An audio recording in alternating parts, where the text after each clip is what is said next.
الله أكبر الله أكبر الله أكبر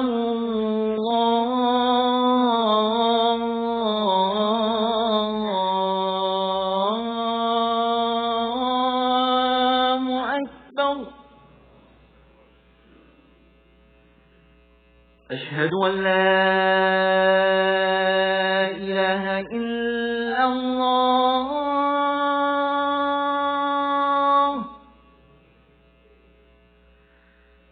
أشهد أن لا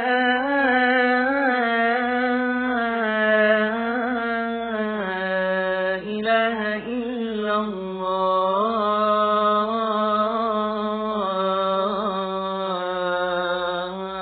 الله أشهد أن محمدا رسول الله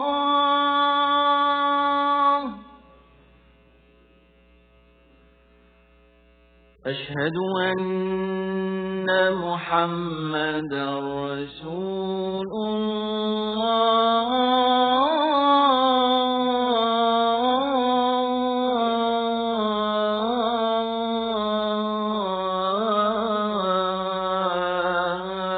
الله حي على الصلاة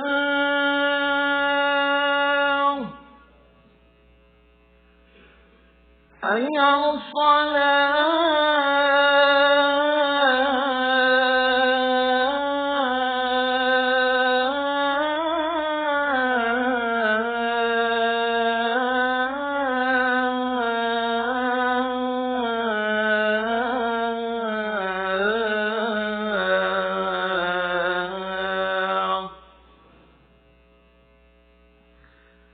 حي على الفلاح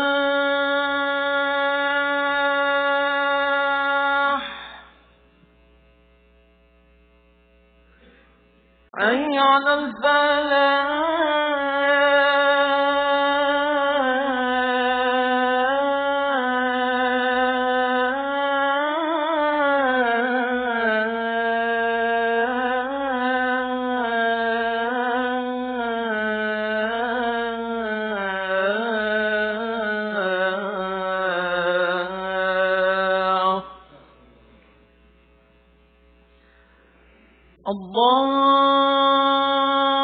الله أكبر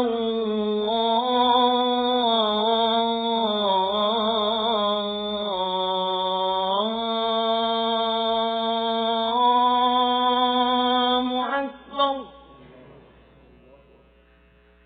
لا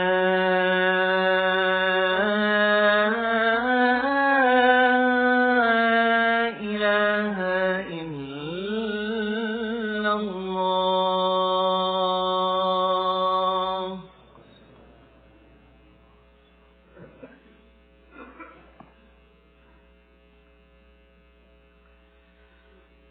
بسم الله الرحمن الرحيم الحمد لله رب العالمين والصلاة والسلام على من كان نبيا وآدم بين الماء والطين صلوات الله وسلامه على سيدنا محمد أفضل البشر وسيد الرسل خاتم الأنبياء والمرسلين وعلى آله وصحبه أجمعين وعلى تابعيهم ومن تبعهم بإحسان إلى يوم الدين أما بعد رب يسر ولا تعسر وتمم بالخير وبك نستعين يا فتاح رب اشرح لي صدري ويسر لي أمري واحلل عقدة من لساني يفقه قولي ربي زدني علما والحقني بالصالحين سبحانك لا علم لنا إلا ما علمتنا إنك أنت العليم الحكيم سبحانك لا فهم لنا إلا ما فهمتنا إنك أنت الجواد الكريم. My dear respected elders, brothers and sisters and fellow children in Islam, as human beings it seems that we have a tendency to overcomplicate matters and then point the blame on others. As Muslims, we should know that we have a religion which is simple and it is known for its simplicity. The most complex matters can be simplified and thus understood under the light of Islam. Our beloved Prophet Muhammad Mustafa sallallahu alaihi wasallam said, "Inna ad-deena yusr." Verily, our religion is easy. Why are simplifying matters so important? Simple. Because as the saying goes, simplicity is genius. Last week we held a discussion here in this masjid after the Isha prayer, the topic of which was the hurdles of finding one's better half. I.e., we all notice that in our world today, in our society and in our community, it is becoming ever more so difficult for the generation of tomorrow to find a suitable partner and tie the knot. In our 1 hour and 40-minute discussion with the Imams of the Collin County Masajid, I think it was proven that there was a lot to tackle, and much of which was left unaddressed or in the limbo. Today I intend to tie some of those loose ends and bring forth clarity, which can, insha'Allah, result in a game plan that you and I can take home from here today after Salatul Jumu'ah, insha'Allah.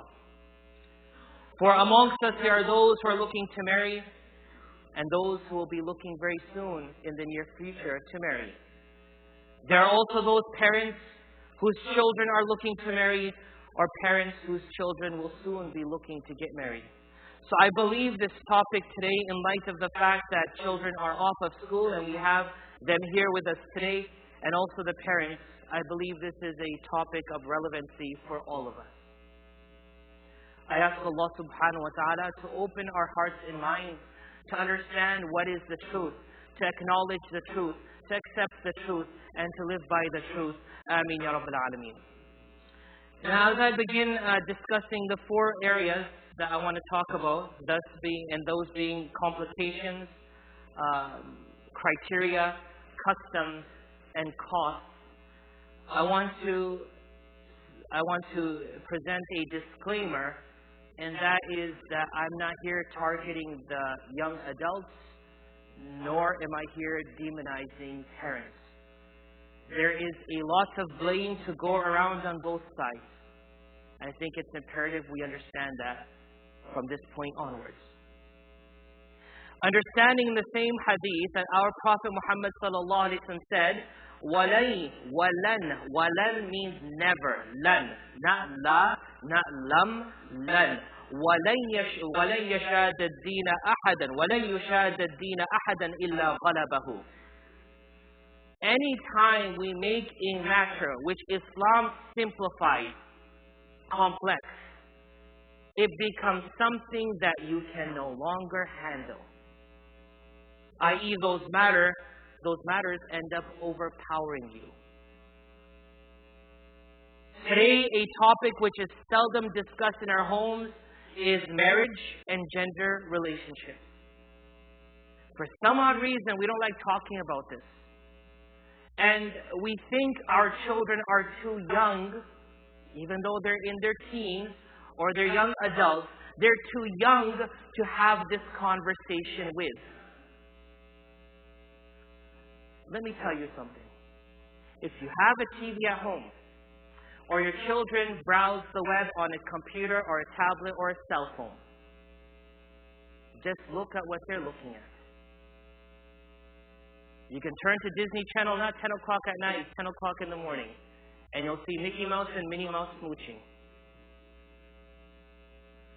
If we don't tell our children what needs to be done, the result is exactly what I'm going to tell you. When the time comes around, you tell your children, do as I say, or you will see children saying, I will do without your consent. What are the complications? Number one of 4 things I want to address today. Complications. We have made marriage a complicated matter. There are complications which come from the side of the parents, and the complications that come from the side of the children. One of the many complications that come from parents, and I'm saying these things not because it's good to talk about it, but we need to stop it. You're not old enough. You're not old enough. Brothers and sisters in Islam, know that your children, if they come to you and tell you that they think they need to get married, is a conversation you need to stop everything that you're doing and have with them. Because as we push them to say, until you graduate, until you go to college, until you bring home a degree from university, until you get a job, until you finish your residency, until you get your own place, until you have a stable bank balance, you shouldn't get married. The result? You will find many in the Muslim community. I'm not talking about the society at large, because we are part of it and the same problem is happening within the society. You will find children today who are in their 30s and yet 40s and have not gotten married as yet. They have not gotten married as yet. These complications or criterions that we set forward for our children, yes, having a stable income is good. Having some support system, a degree, a job is good. But you know what's more important? A sense of responsibility. That getting married is not fun. I need to stand up and be responsible. Our jobs as parents is to train them to be responsible individuals. That if they work at McDonald's or Best Buy or they work in a corporate office, they're responsible individuals. I was in Morocco in 1995 and our driver's name was Zakaria. He was 51 years old. And one day my teacher was just talking to him and said to him, Zakaria, why aren't you married? And he said, because here in this country, it is hard to be married. He said, why? Because the ratio at that time was 3-to-1. What is the problem? And he said, until you don't have a house of your own car, your bank balance, no one will give you their daughter. I want everyone to hear me very clearly on this.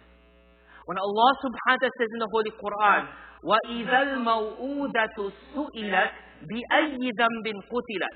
In the time of ignorance, there was a practice where they killed their daughters alive by burying them.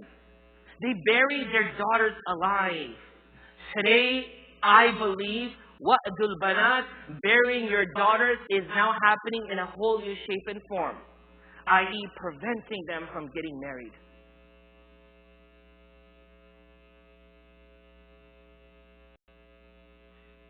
Another problem is, from the children's perspective, that they cannot find the right one.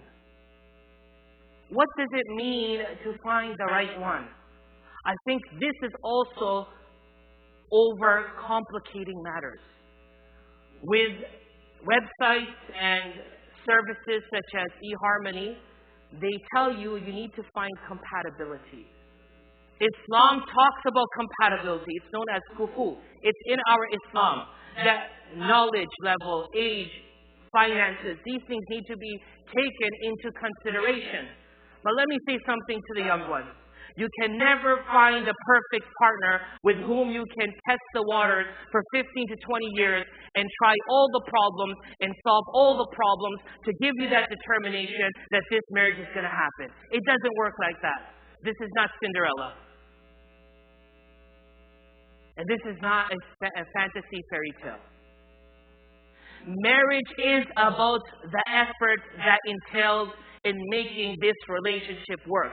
It's about a partnership that works to resolve problems and matters that face them individually or collectively as a unified force.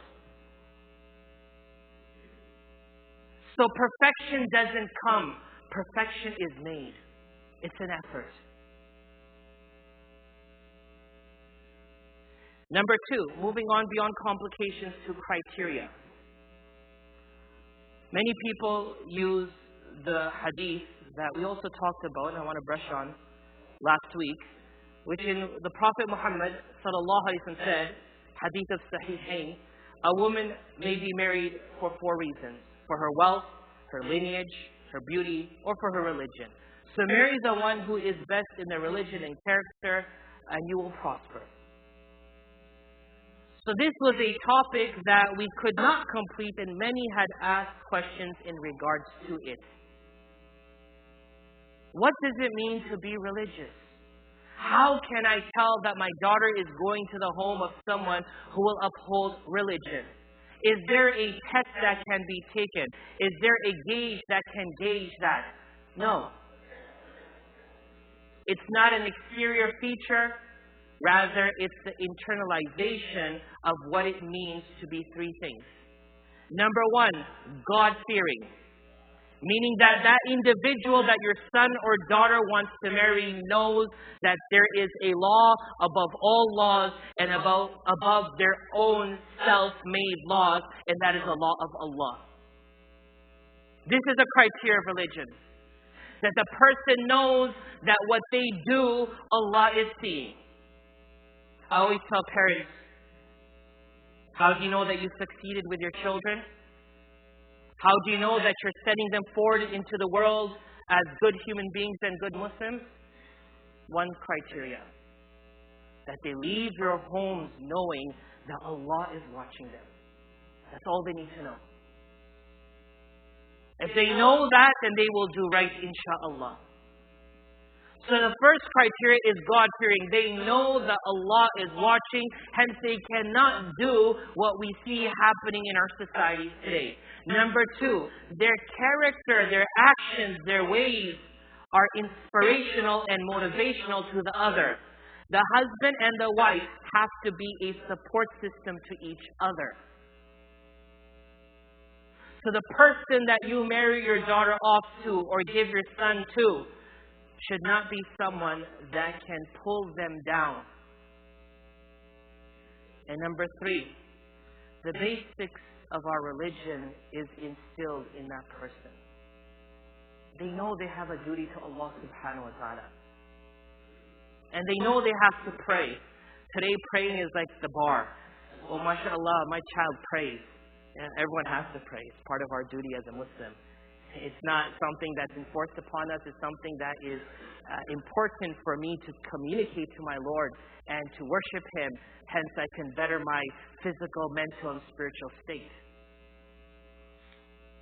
The Prophet Muhammad ﷺ is saying here that if a person looks for beauty, a person looks at wealth, a person looks at lineage, isn't haram, isn't a wrong thing. But he's telling us, do not be fixated on these exterior criterions because they may diminish, they may cease, they may end without notice. And thus, that will be the means of you breaking off your relationship. He said, deen. Brothers and sisters, deen is simple. Marry your children to Muslim children. Children that will be an inspiration. Children that know Allah and they are working towards pleasing Allah. And those who fulfill their obligations and duties to Allah subhanahu wa ta'ala. That is it. That is your deen. And when you pursue that level that the Prophet Muhammad ﷺ said, then the marriage will bring forth beauty upon beauty. I.e., physical exterior beauty will change, it will diminish, but what will come in its place is the beauty of the interior qualities and the goodness that human being grows through this marriage. When the Prophet Muhammad ﷺ talked about wealth, money is important. But know that marriage is a source of wealth and barakah in life. Allah will bring that wealth. Don't look for someone rich. Allow them to become rich together. That richness will entail numbers, dollars and cents, and it will also entail satisfaction of heart and serenity and happiness and contentment, and it will also entail barakah and blessings from Allah subhanahu wa ta'ala. That your dollars will stretch with Allah's blessings. And lastly, don't think a lineage will uphold your family name. Allow them to produce a lineage that will uphold goodness and a good name. To my children that are here and the fellow youngsters, you're living in a time, in a society where the commoditization of the human body is rife. Every poster and billboard you see and every advertisement you see doesn't mean that's what you're looking for. Look for deeper qualities. Don't just look for exterior features. Abu Hurairah radiallahu anhu reports that the Prophet Muhammad sallallahu alaihi wasallam said, إِذَا خَطَبَ إِلَيْكُمْ مَنْ تَرْضَوْنَ دِينَهُ وَخُلُقَهُ فَزَوِّجُوهُ إِلَّا تَفْعَلُوا تَكُنْ فِتْنَةٌ فِي الْأَرْضِ وَفَسَادٌ عَرِيضٌ. When someone proposes marriage to one of your children, whose religion and character pleases you, then you should marry him. If you do not do so, there will be tribulations in the earth and the proliferation of corruption. For those who feel that no one is good enough for my child, no one is good enough for my princess, this hadith is addressing you. The Prophet Muhammad said, "Dinahu wa khuluqahu fazawwiju." If his path in life is good, they both are striving towards goodness, they have a purpose in their life, get them married. Allah will do the rest.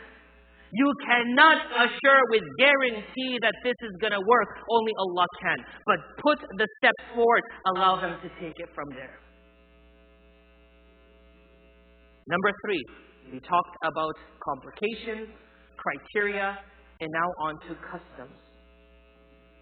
Brothers and sisters in Islam, it is sickening to one's core that customs that have taken over the simplicity of our marriages. In our Indian, Pakistani, Bangladeshi cultures, there is more shirk than there is tawheed. Our religious, our so-called cultural practices surrounding marriage are mostly Hindu. These Hindu practices that take over a simple yet important religious practice overshadows and takes away all the blessings that they were supposed to get. If anyone here does not agree, I would ask them after Jum'ah or any time to bring forth to me, because I'm ignorant, I'm uneducated. Bring forth to me where it is written that the Prophet Muhammad did the haldi, the mendi, the dandiya, and all the other customs. And this is not just the Indo-Pak region, even the Arabian culture is so wrong in many ways. Islam is simple. Two people like each other. Their parents are overlooking. They see that this is good. Get them married. Another problem is dowry. Dowry today is the price that you think someone should pay you because you raised your daughter to become a PhD. If you want my daughter, 100,000, 150,000. Dowry is a gift. It's not even actually dowry, it's called mahar. We can talk about that another time. It's a gift the husband gives to the wife that they are able to do so. It is one of many. It is one of many. That money is mutually decided between the husband and the wife to be, and it does not go to the parents of either side. It is something that is given in good faith. In many cultures today, and especially the Arabian cultures, there is something known as mahrin mu'ajjal and mu'akhar. And what they use this for is, I'm giving you 50,000 right now, but when we get divorced, if we get divorced, I'll give you 80,000 later. You're entering into a sacred relationship and a bond with this in the back of your mind that they may get divorced. The Quran has set out a criteria that if they were to divorce, what her rights are. And in the society that we live in, her rights are guaranteed. So why are we making it complicated? Last but not least, cost. According to a very interesting study done by Professor Andrew Francis and Professor Hugo from Emory University of Economics, they say a person who spends on average, in America people spend on average $30,000 for a wedding.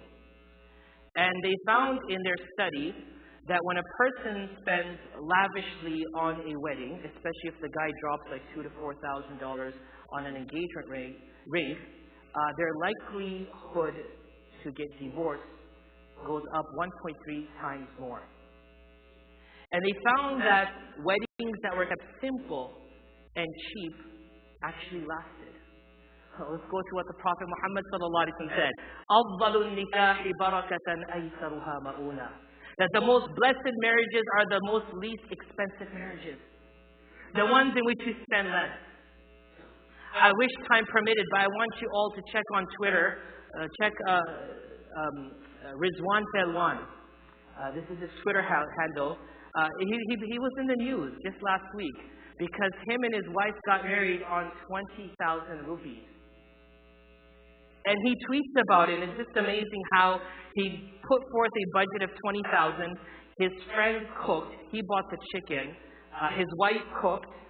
His dad brought lights to put on their porch where they got married, in their terrace where they got married. He tweets about how he got shares from the local election committee, and his wife and him wore plain blue shalwar kameez. And he tweets at the end, "It's okay, sukoon karo, keep peace. Do whatever you want, OFC of course, and whatever you can afford. But have fun, be happy, big or small. All weddings should just be happy. Khush raho sab bhai." He says, be happy. And FYI, 20 rupees is $200.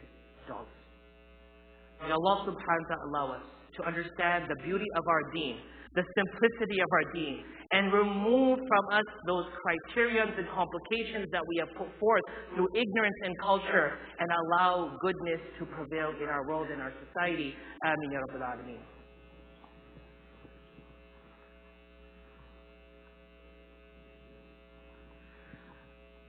الحمد لله نحمده ونستعينه ونعوذ بالله من شرور أنفسنا من يهده الله فلا مضل له وما يضلل فلا هادي له ونشهد أن لا إله إلا الله ونشهد أن محمدا عبده ورسوله صلى الله عليه وعلى آله وصحبه وبارك وسلم تسليما كثيرا أما بعد.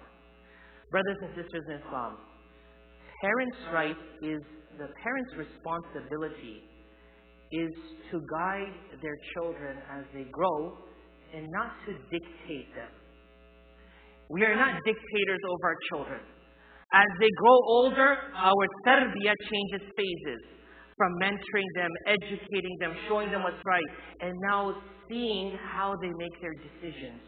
So a parent's responsibility is to guide their children at that time, and the children's responsibility is to seek the advice and the assistance of their parents. Ask yourself a simple question. If you are married, did you have a frank and open conversation with your parents, yes or no, when it came around to marriage? And ask yourself another question. If your children are of age of marriage, are they opening up to you in regards to this topic, yes or no? If not, the answer of what we discussed here is right there. We need to go back and understand that marriage is not just a part of human need, but this is half of our deen. Today, half of our deen is being thrown out of the window. Marriage is half of our religion. And today we're growing up in a society where people don't feel the need anymore to get married. Again, in the Muslim community. We need to bring this back. We should have a New Year's resolution that let us start solving the matters that are at hand and stop contributing towards making the ongoing problem bigger. Let us stop complicating life and let's make it simple. According to the research of a University of Maryland professor, Philip Cohen, he said from 2008 to 2016, the divorce rate in America dropped by 18%. And they noted many reasons. But one thing they never showed in that study, if you look at other studies through the Pew Research Fund, that marriages have also declined. According to the Pew Research Fund, between 2007 to 2016, cohabitation, i.e. living together without marriage, has gone up in America by 29%. Why do we get married for? Why should I get married for? Now is resulting in this. I want to end today by just recapping and saying one more thing. Do not complicate this process. The criteria from the Prophet Muhammad ﷺ is simple. We need to close that discussion. The cost associated with marriage should be what you can afford. If a person's a billionaire, they should spend at least $10 million on their wedding. But if a person only has $20,000, $2,000 suffices. And when it comes to customs and traditions and cultures, do away with it. If not, in light of these cultural practices, your children will run further from it and maybe away from Islam. The point I want to close with is, according to the FYI.org, statistics done on Muslims in America and in Canada, 54% of American Muslim college students are having premarital relationships. And according to another statistic, 67% of Muslim children, 67% of Muslim children are having premarital relationships in colleges and universities. Why? وَإِذَا الْمَوْءُودَةُ سُئِلَتْ. Because we have made it a matter that's not on the table of discussion, and we have made it overcomplicated. We send salutations and blessings upon Muhammad Mustafa sallallahu alaihi wasallam, who showed us, who guided us, who mentored us that life is easy and that the sunnah is the best way to go. As Allah subhanahu wa ta'ala says in the Holy Quran, Inna Allah wa malaikatahu yusalluna ala al-nabi, Ya ayyuhalladhina amanu, sallu alayhi wa sallimu taslima, Allahumma salli wa sallim wa barik ala sayyidina Muhammad, abdika wa rasulika al-nabiy al-ummi, wa ala alihi wa sahbihi wa baraka wa sallama tasliman kathiran kathira. Allahumma aghfir lana dhunubana وإسرافنا في أمرنا وثبت أقدامنا وانصرنا على القوم الكافرين. اللهم أرنا الحق حقا وارزقنا اتباعه وأرنا الباطل باطلا وارزقنا اجتنابه. اللهم اغفر لنا ما قدمنا وما أخرنا وما أعلنا وما أسررنا وما أنت أعلم به منا. أنت المقدم وأنت المؤخر، لا إله إلا أنت. اللهم اشف مرضانا وعاف مبتلانا وارحم موتانا يا رب العالمين. آمين يا رب العالمين. آمين يا رب العالمين. آمين يا رب العالمين. إن الله يأمر بالعدل والإحسان وإيتاء ذي القربى وينهى عن الفحشاء والمنكر والبغي يعظكم لعلكم تذكرون. فاذكروا الله يذكركم وادعوه يستجب لكم ولذكر الله أكبر والله يعلم ما تصنعون. Please ensure that our lines are straight. Stand shoulder to shoulder. The edge of our heels should be on the edge of the line. Please ensure that the spots in front of us is complete before we form a second line. There are many brothers who are still outside the double doors. Please, inshallah, move forward as quickly as possible so that we may be able to accommodate them also.